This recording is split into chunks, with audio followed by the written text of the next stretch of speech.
All right, welcome back. Thank y'all for being here. Exciting time of the year. First practice. It's a lot different than it used to be. Most of you all are old enough in here to remember when you couldn't meet during the summer and didn't have any OTAs. And your first practice was truly your first practice. It's not the case anymore. Thankful for that.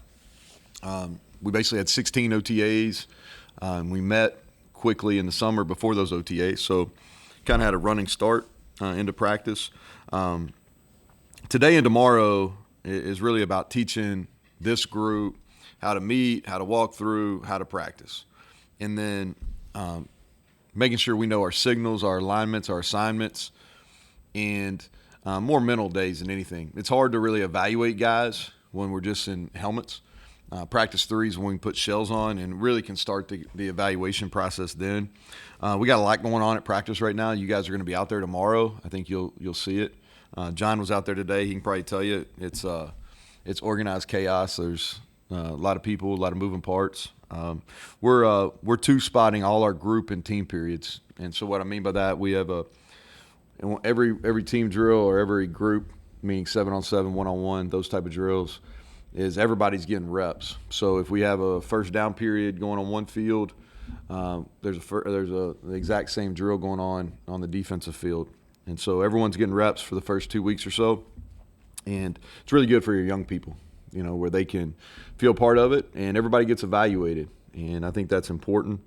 Mike Joseph and our strength conditioning staff, I think they've done a really good job getting our guys ready. It was nice and cool today. That helped, but we didn't have any conditioning any issues at all. Thought the guys moved around well. And the summer with those guys is really about preparing for fall camp, and I felt good finishing day 1. And then the first 2.5 weeks of camp is really about preparing for the season and preparing for all of our opponents, anything different that we're going to see. And then those last 2 weeks is really prepping for Penn State. And so that's kind of how we have it set up. As far as we have everybody here, and I know y'all are going to ask. Everybody's here. All the new transfers are out there today. Feel free to ask about them here in a second. Injured guys, I'll give you a little bit of update. Braden Dudley had a little off-season surgery. He's limited. We're hopeful he'll be back by early in the year, if not the first game. Josiah is well into his rehab. He's handled it well. Talking about Josiah Trotter. Asani Redwood is ahead of schedule. Pleased with where he's at. He's doing some non-contact stuff. I think he and our training staff really be commended on that as well. Cortez Braham, he may or may not be out there tomorrow when you guys are there. Nothing serious. He's sick, so he was very limited today. Probably will be limited again tomorrow. Nothing serious.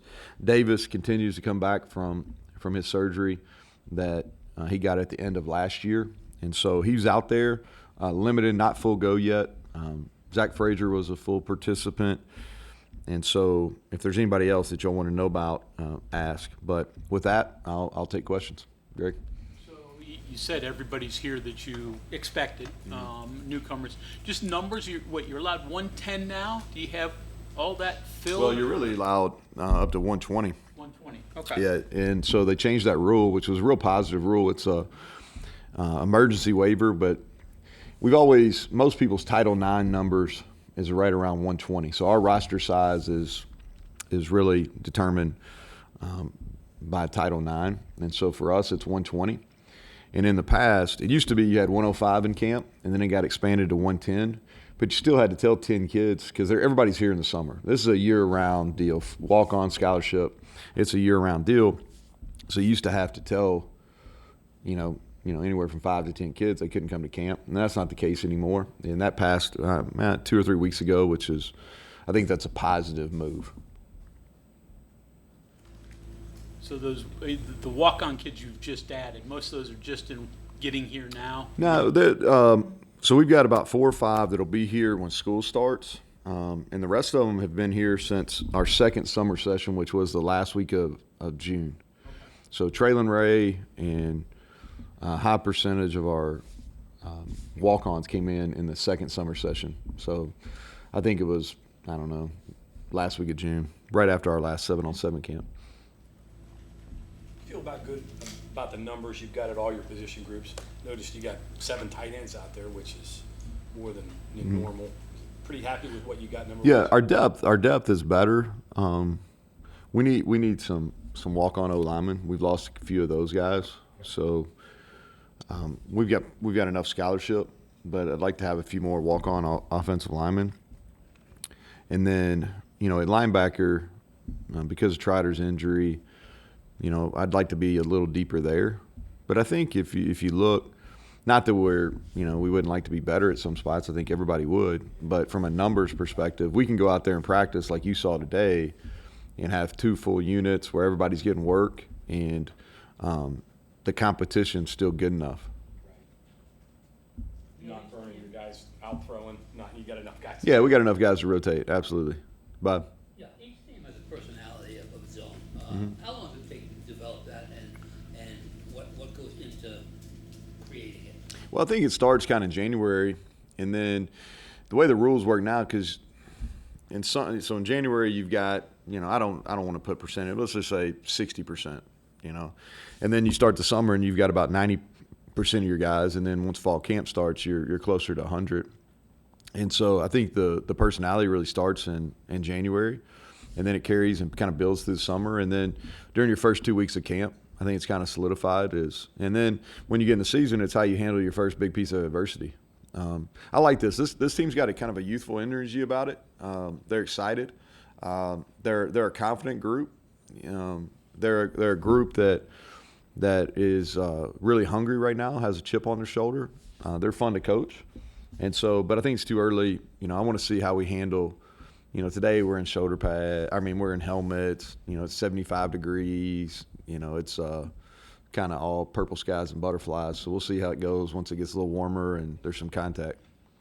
You mentioned adding speed at wide receiver a few times. How do you feel about what you did in that department? Have you noticed, that on fit?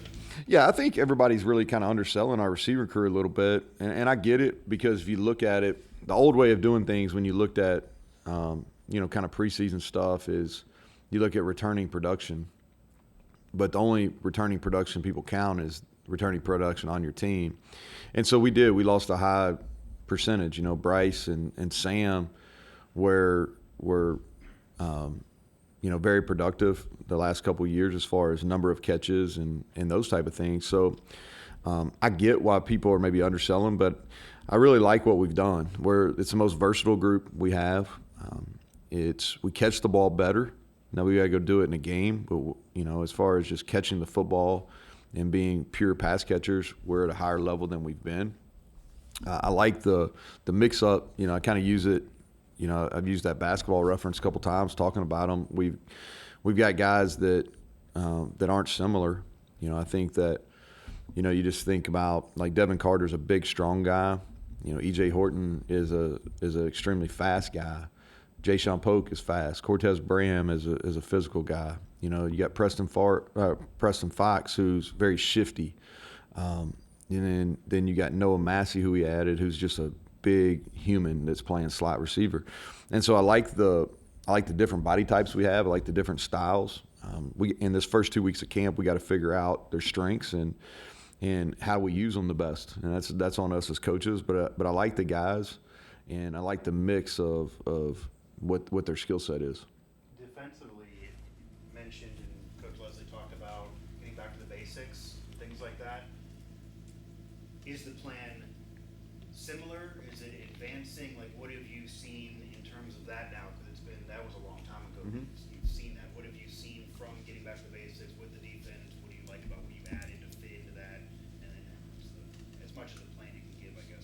Yeah, no, I think that we went back and really the process during the offseason, talking about December and January offseason, is really analyzing what our issues were. And so for us, a big part of that was simplifying, is improving our tackling ability, and just fundamental football. And we're really sticking to that. I think the thing that's easy to do from a coaching perspective is you get into camp and you have your install set, and then you want to start to do a little bit more.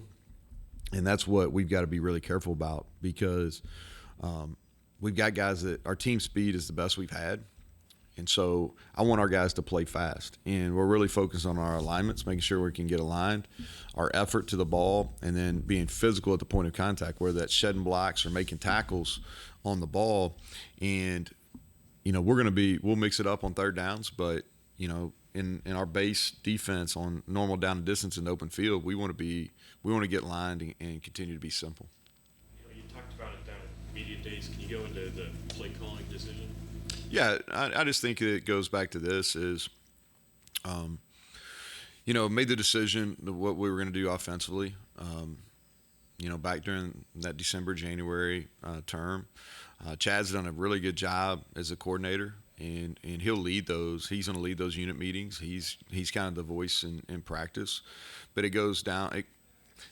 This is going into year 9 for me as a head coach. And so one year didn't call the plays. The rest of them did. Now, Jared was very, very involved and called some games at the end of that 21 season. And so, but for the other 7 years as a head coach, I've always called it. And I think there's some real advantages of being able to do that as far as managing the game. Taking a step back and not doing it last year is not something I necessarily regret, because I think it was good for me from a growth standpoint. It's been beneficial as far as, because it really gave me some time to think about, okay, who do we need to be here for us to be successful offensively? What do my weeks and days look like as a play caller? And for me, it just came back like the most success I've had as a head coach is doing it. And the only reason I have this job in the first place is because I was a really good offense coordinator. And so I've got a really good room, and Chad and Reagan and Matt, those guys, we've played a lot of games together, and I think they're really bright. And we added some young energy and some, I think, great coaches, which, Bilal got recognized 30 under 30 yesterday, which I thought was a really good kind of feather in his cap. And so, but that's kind of all the items that went into it. Would Sean and Chad have any in-game? Oh, yeah, absolutely. Yeah, so like Sean will be up top, and he's always been, even with Graham last year, Graham really leaned on him as well, and we'll continue to do that. And Chad and Matt have had a lot of say in our run game, going back probably as far as 2 years ago, and so they'll continue to do that. I think a lot of it, like the actual in-game play calling, sometimes is a little bit overrated. It's more about getting your game plan set early in the week and being able to rep those plays and then having answers within the game. I think that's probably as much. And answers within the game a lot of times comes from those guys that aren't necessarily the play caller, because as a play caller you're thinking ahead, and then in between series those guys can really help you because they're not necessarily focused on the ball as much. They're looking at other things. But yeah, for sure, that's a long answer, but yes, they'll definitely have a say. Is it fair to say that? Say again. Parts of the field, certain situations. You guys No, share- yeah. So you're asking kind of how we did it. You're asking about not as much right now. Yeah, not as much. Just, is it fair to say that their role in terms of play calling in game could also develop as the season progresses? Yeah, I think that's fair. Yeah, I think that's fair. Like, here's the thing that y'all need to understand, that y'all understand. I think you probably already do this, but like my trust level in those guys, we've been through a lot of battles, is extremely high, and I listen to them. They're not just giving suggestions that are just, hey, try this. They have really good reasoning behind that, and when they tell me things, whether it's practice games, planning purposes, like I listen. What's it been like watching Scott as you've been with him for a long time, watching him be a first-time coordinator? Chad? Yeah. So here's, and I think I've said this maybe in this setting before, is sometimes you add responsibilities to people and they get really bogged down. And then sometimes you add responsibilities to people and they really flourish. And I think that's what's happened with Chad, is he's really flourished. He's gifted in front of the room. He does a really good job. Like, he's a guy that's consistently has energy, which I think is important, maybe more so dealing with today's player than ever. He's got really good energy. He's a great teacher. He uses language that is, what I mean by this from a teaching standpoint, I think the language you use and the clarity that you use is extremely important. And he's able to really articulate his points using very few words, and he has the ability for his players to be able to give that back, give that information back to him. The other thing too is I think pushing him outside his boundaries, like in the spring, like he called almost every scrimmage, he called all the plays. I think that gave him really unique perspective. He did it a couple years ago in the Golden Blue game, but other than that, that's the only time he's done it. It's this last spring. So I think that added a really perspective to him, and I think that helped him, and in turn, that's going to help me in the fall. But no, I'm really pleased with what he's doing right now. Where do you see Garrett and Nico's growth from the first spring practice through the summer to where you are now in terms of their understanding of what you want to do, the things that they're suggesting, maybe the back and forth? Are you seeing growth there from those two guys? Yeah, I thought today it's one day, so ask me next week and I'll be able to give you a better answer. The thing that I like today about both those guys, very even keeled, and Garrett as a younger player, and maybe even in the spring to probably a little lesser extent, he's got great energy. His juice level is extremely high. And what happened previously when he was a younger player is he'd have really highs and then really lows. And if you're a guy that kind of has a bounce to you and you're up every day, your lows are really magnified because, somebody else's, if he's at a normal level, everybody's looking at him like, what's wrong? And today I thought his energy level was good. Even he made a couple bad decisions, but it didn't affect him, and he was able to bounce back. And the same with Nico. I think he's more comfortable. He's at ease, and both of them are competing for the job. And sometimes what happens when you get in these competitions, in these singular jobs, where it's quarterback, kicker, is guys get really tense, and they feel like the decision is based on every single play. And I thought Nico was a little bit like that in the spring, and Garrett a little bit. But I thought both of them were much more at ease today and didn't try to force things, handled the negative plays better. And so I thought that's growth, and we'll see how they continue to handle it as we move forward. Maybe not every play has to be spectacular. Yeah, that's like we hit a lot more checkdowns today, which is a growth for the quarterback. Let me go back to the personality thing.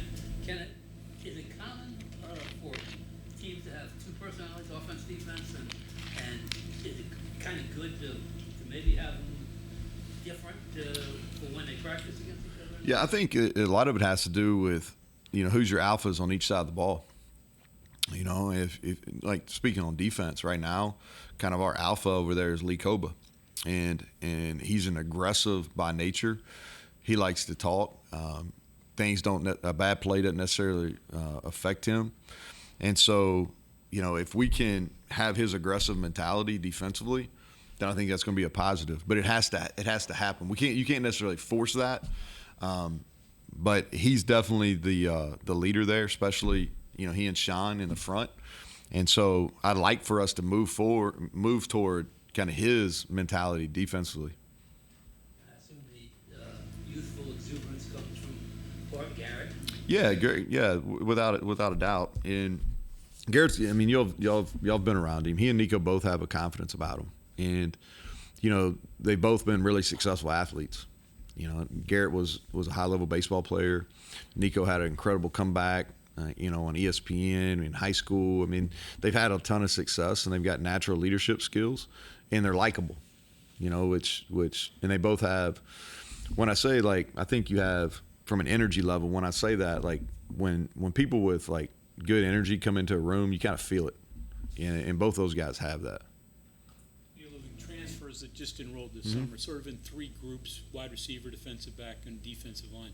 One of those positions easier to catch up quickly without a spring behind them, and then is one just because of need more important for you to really step forward right away? Well, I think the guys that have played a lot of football, it's an easier transition. So even Tyron Bradley, who's making a big jump from FCS to Power 5, but he's played a lot of football.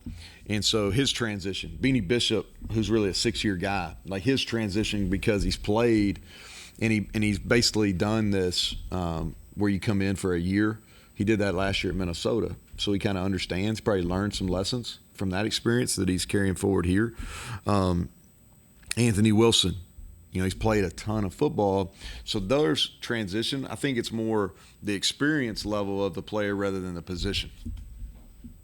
You need one of those groups to step forward just because Well, really, to be honest with you, all those guys we took in that May kind of transfer window, we need them to play. Like Tyron Bradley, I got him listed here. Tyron Bradley, he needs to push Jared Bartlett. We need to be able to play both of those guys at the same time.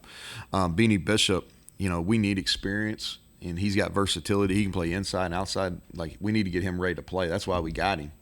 Anthony Wilson, we need a safety with experience, and he's played a ton of football, and he's a good tackler. Tommy, we needed somebody that could play, that had length. And now he's a younger player. He only played in 4 games last year at Kentucky, and so maybe he's not as far along and from an experience standpoint, but he's talented and he's big, and we need him to be a factor. Fatorma, an older guy, was kind of a role player at Penn State. We needed him to increase his role here, and really push Hammond and Mike at that position. Noah Massey, last year guy. We wanted a guy that a big physical presence in the slot receiver. Right now we've got one really true receiving threat at tight end in Cole Taylor, and then we've got a couple young guys that maybe or maybe not going to be ready, so we wanted another kind of big body in the middle. So, like, he's got to be ready to play. E.J. Horton, he was just coming on at Marshall, right at the end of last year, and he's played, and so he's got a unique skill set and he can really run. And so he's going to get plenty of opportunities to go do it. And so, but all those guys that we took in that May block, man, we need them to play. That's why they're here. How do you feel about Will right now? Dick, Will linebacker. I think that's the question mark. I don't think that's something that we shy away from. Is we need to see. If you were going to ask me, like, defensively, what's the position that you're most intrigued by? Who's going to step up? Is it that Will linebacker spot? Like, we've got some candidates, but a lot of them haven't played. And so who's going to, over the next 2.5 weeks, who's going to show that they're ready? And to me, that's what this first 2.5 weeks of fall camp is. Like, the transfers, like, I want to see them and how they mesh and how they take to our systems. But I feel pretty good about those guys, getting them to a point where they're ready. What I'm really wanting to see is those guys that played for us last year but were maybe in lesser roles, or maybe they were really young. Like, I want to see how big a jump those guys are going to make, especially in the secondary. Jacoby Spells, Andrew Wilson-Lamp, Marcus Floyd going into year 2. I want to see those guys in the jump that they make from playing, kind of minor roles or lesser roles last year to now being pressed into duty, because that's what's going to make our football team. That's what's going to make our football team is the guys that make a jump from a year ago. Neal, general manager? Mm-hmm. You haven't really talked about that yet. New addition. I'm assuming that's something you probably wanted to add for various reasons. Necessity for you now? Yeah, well, Matt did a really good job. Matt Jansen did a really good job, and we wish him the best as he moves on. And I thought I'm proud of what we've been able to do in that department-wise. As far as just as college football has changed and evolved, I think we've our personnel department's really changed and evolved. Now we have truly a scouting department, and that's really focused on college scouting or the transfer portal window. And then we have high school recruiting that's obviously aimed at high school and junior college recruiting. And Matt's a big part of that, of growing that. And so now Drew comes, and he's a guy that got a ton of positive feedback on people that I trust. When we opened that position, it was non-negotiable. We wanted somebody with NFL experience. And he's got 18-plus years of NFL experience at both the regional and the advanced scouting levels. So we wanted to bring that NFL experience for multiple reasons. The first being instant credibility within our building, and being able to communicate with our staff and with our current roster what the NFL, what they're looking for, how they evaluate, what the individual player needs to do to continue to grow, to put themselves in a position to play in the National Football League. And then having the scouting background, because that's essentially what you're doing in the portal is you're taking the NFL model from a scouting perspective and you're applying it to a little bit younger guy at the college level. And so the other reason I wanted somebody with experience because I want us to continue to develop the people within that department, and so excited about him. He started last week. Today was his first practice, and he's going to be a big benefit to not only me, but I think our players here and helping us continue to grow what we're doing in the portal. Speaking of the portal, still 2 spots left. We do. And like I told you, I don't know, somebody asked me about it at media days, and we were open to taking one more. And we pursued one guy that was in the portal and just got beat. And so, but I wanted to keep one, and now we have 2 open for guys that are walk-ons that earn that opportunity. And I think that's really important. It's good for your locker room. It's good for your walk-on program, which has been really good for us, especially here in state. And so that's what we'll look at. You mentioned the chip on the shoulder. How much of that contribute to the Receiving Bowl league? Well, I think that's a minor part of it. I think just the fact that really a sour taste, in really the whole program from a year ago, where just where we underachieved. We had some opportunities to get bowl eligible, and we didn't do that. And so I think that burn, and then maybe the lack of respect that we're getting in the preseason that contributes to it. But I think the biggest piece of that is last year. Connecting the dots from kind of feeling a chip on your shoulder to a lot of conversation about the personality of the team, even the players that were added and kind of now feeling the vibe of this team. Obviously, you're going to want to have good players, and that's the number one reason to add them. But what are your thoughts on being discounted and then it seems like having a lot of players, whether they were here or not, or even coming over, that also maybe have chips on their shoulder. It's like a collective group of players with chips on the shoulder, that it's the perfect storm almost if you're going to surprise people. Well, that's the hope. I think if you go back and there's people in this room that have, John in particular, and a couple other guys that can speak on the history of the program probably at a better than I can, but I've done a lot of research since I've been here, and I think that's kind of the personality of our program. Is it's always been kind of somebody that's overlooked, a blue collar program. That's something that Mike and his staff we've really kind of hammered on all summer, is the fact that okay, hey, you prove them right or you prove them wrong, and it's really up to us. And the fact that you've got to have this burning desire, and this hunger to really do better. And so if you go back and look at some of the best teams here, they haven't necessarily been picked, to achieve at a high level.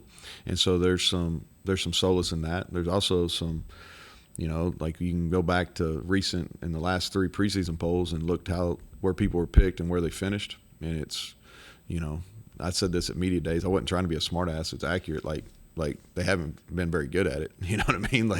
And so there's some solace in that too. Any position changes of note? No C.J. Donaldson in the back pocket that you're moving around this year? Nah, let me think about that. We moved Davis to wide out. I think I told y'all that back in the spring. I don't think so. Nobody else. Last thing on the play calling. Yep. You mentioned, some advantages to managing the game. Can you elaborate on that a little bit? Yeah, so I did a podcast the other day, and I got asked the same question. And so the communication is there's less communication needed when the head coach is the play caller, which is so let's say from a data analytics, this Randy Wilkins now used to be David Faulkner, but Randy Wilkins now is kind of my point guy on our data analytics. And so we really make a lot of these decisions on Thursday before the game of when we're going to go for it, 4th down, when you're going to go for it, for the touchdown or field goal. A lot of those decisions are made. Now, there's always kind of the ebb and flow of the game,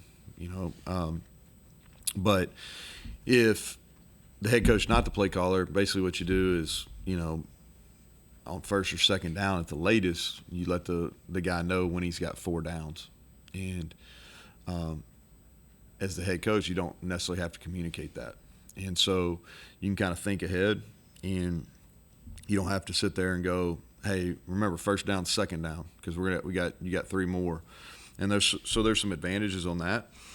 You can also control the tempo of the game, which I think is important. I think a good example of that is when we played at Oklahoma. What have that been?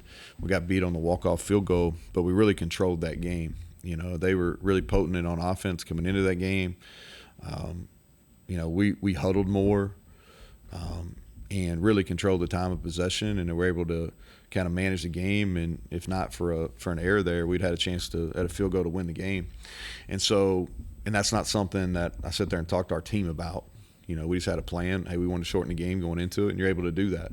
And so that's just an example how, as a head coach, you can really affect the tempo of the game. And I think the offensive play caller has more of an impact on the tempo of the game than anybody else. And that's not discounting defense at all. It's just at how fast or rapid you're calling games, and then if you're going to be aggressive on 4th down or not.